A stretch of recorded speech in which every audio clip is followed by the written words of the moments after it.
So hi everybody, my name's Caroline Blake and I work for Lake Champlain Sea Grant as well as UVM Extension, and we're here at the stream side today to continue the chemical quality testing. The last test in our water quality measurement is going to be velocity. So how fast is the water moving?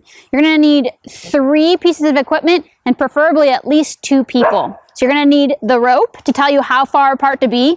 You're going to need your ping pong ball because that's going to be what's floating down the stream. And last but not least, a stopwatch in order to measure how long it takes to get from one location to the next. All right, we're in the stream. Ashley and I are 10 feet apart, and we know that because of the rope right here. I've got the ping pong ball, so I'm going to be starting, which means I am upstream.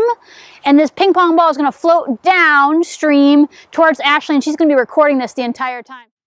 The moment the ping pong ball hit the water, Ashley started the timer. She then waited for the ping pong ball to flow downstream towards her. The timer stopped when the ping pong ball reached the finish line. The timer read 9 seconds. All right, the last thing we need to do is take our numbers and do a little bit of math. So we were at 10 feet, that's how long the rope was. We're going to do 10 feet divided by 9 because it took 9 seconds for the ping pong ball to go from one end of the rope to the other end of the rope. And you're going to take that number and write it into feet per second. Repeat this exact process in a trial 2 and record that number as well. Taking the information from trial 1 and trial 2, you're going to average those two together. And so for this test, we got about 1 foot per second for the average.